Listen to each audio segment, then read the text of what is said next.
Let's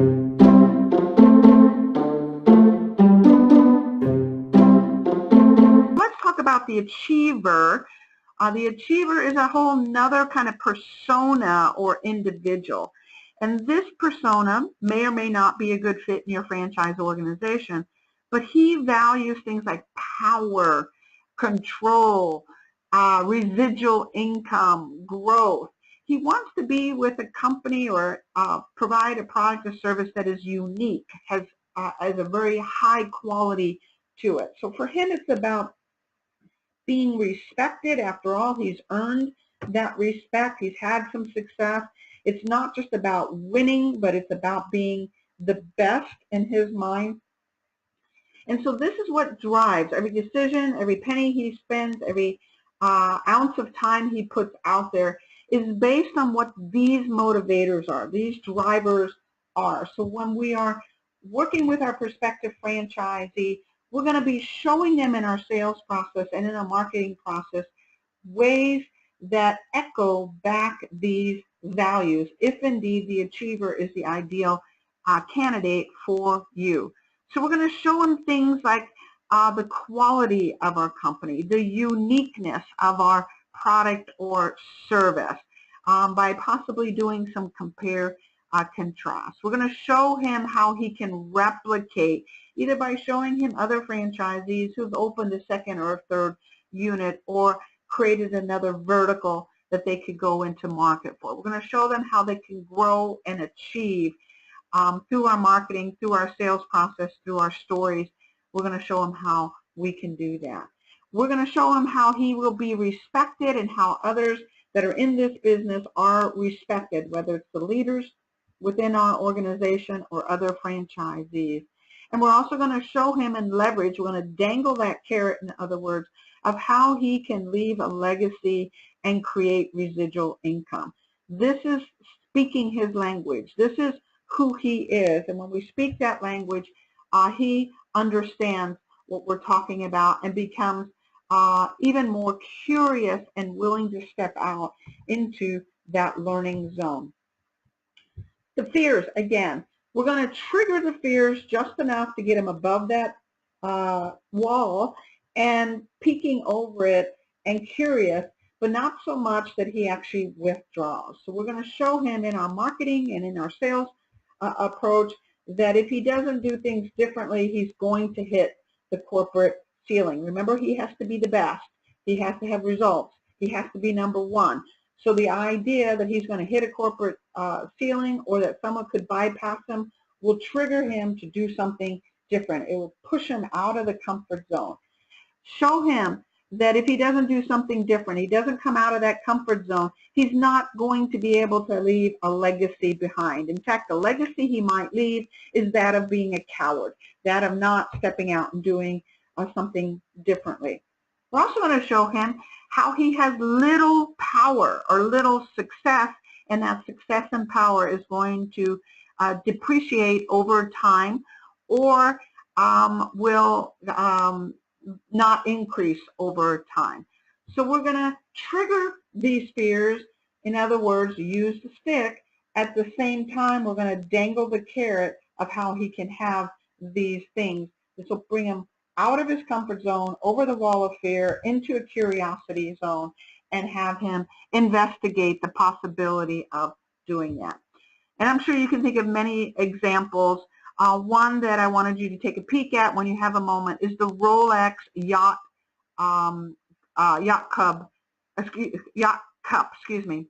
And in the case of Rolex, and they actually do a great job marketing to the achiever with everything from the black and white and simple designs to many times no words in their advertisement. The music is music that an achiever can relate to, but everything is clean and simple, and it's all about unique and high quality and winning. Even this yacht Rolex cup is a competition wherein the wearer of this watch is just not only competing but also winning and is heads and shoulders above others. So look at this particular commercial, and it'll give you an idea how you want to begin to position to attract more of these. And also, if you're in the sales and development side of things, ways in which you can tell stories, give examples of an achiever within your organization, being the best, being the unique, whether that's with your product or how they're providing that product or service in their individual unique market places. So moving now to the third value set, what we call the societal value set. These are individuals that are driven by a desire to make a difference, to contribute. These are individuals that knowledge means a lot to them. They absorb knowledge and they enjoy providing that knowledge back to others. They're all about self-expression. They're all about effectiveness. They're all about simplicity, creating harmony, and providing a means to empower others. They do that either through creativity or they do that by educating others, but they're at a situation in their life where their joy comes from expressing themselves or helping others express their full potential. So these are folks that are interested in everything from saving the planet to mentoring a child and everything in between. So this is a societal individual. So again, when we're looking at the carrot, getting them out of the comfort zone into the curiosity zone, into I want to learn more about your business, if the societal is a good fit for you, then we want to, in our marketing and in our sales processes, provide things that stimulate, leverage, trigger these values. So societals are typically folks interested in cause-based concepts or are interested in how did this business make a difference in my community? How did it change things? How did the innovation in some way transform either thought processes or businesses or communities in some way? So we want to dangle the carrot and tell the stories and show them how they can contribute and have an impact. Show them your educational processes. Show them how what you have done and your company products and services have done have transformed individuals and communities or inspired communities and individuals. And show them how their other franchisees within your organizations are self-expressing and or creating in some way. So these are the carrots that we're going to dangle to move them out of this comfort zone, saying, I want to do that. I'm interested in doing just that.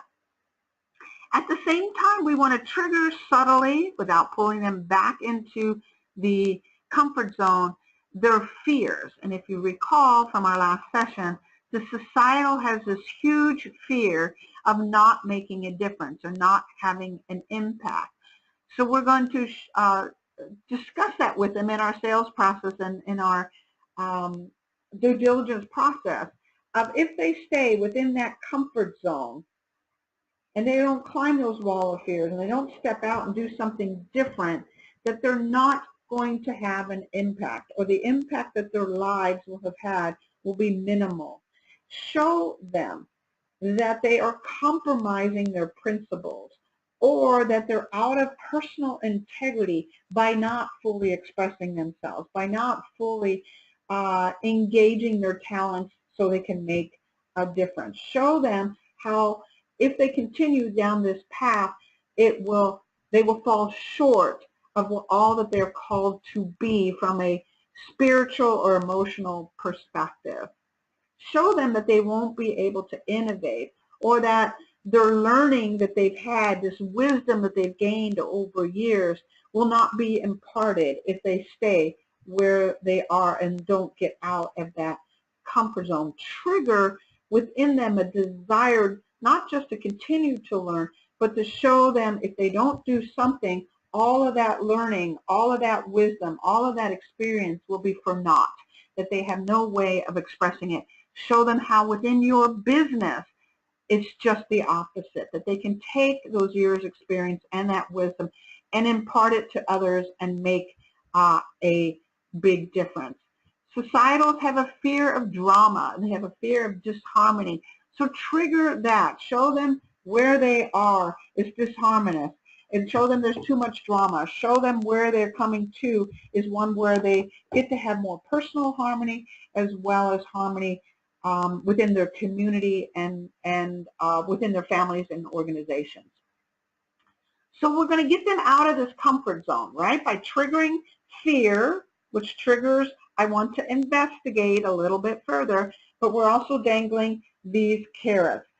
I love this commercial, this Amazon Prime, two old friends meet for a cup of tea and discover they share a problem commercial. If you haven't seen it, it is a classic societal.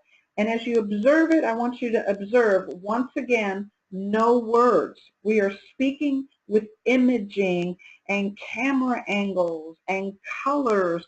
There's a little bit of laughter within the Amazon Prime show, but basically it's a priest and a Muslim coming together to have a cup of tea, and they both discover that they have achy joints, specifically knees, and they bond further. They're already friends, but they bond further over this shared problem. This is a typical societal. That is, how do I solve the world's problems? One by one by one. The priest, in turn, helps the Muslim solve his problem, and the Muslim, in turn, helps the priest solve his problem. So this whole advertisement is around harmony. It's around justice. It's around contributing. It's around having an impact. A true societal commercial that you're going to want to take a look at. And I want you to emulate it. Emulate it in your marketing if the societal is the right guy or gal for you. And to be pondering, what did they do well? Why is it working? And if you're not an emulator and this does not, you're not a societal and it doesn't resonate with you, then ask yourself, why did that commercial not resonate with you? Does it not trigger your values? Does it not trigger your pain points? And that's the whole purpose of sales and marketing, is to trigger our values and trigger our pain points in some way.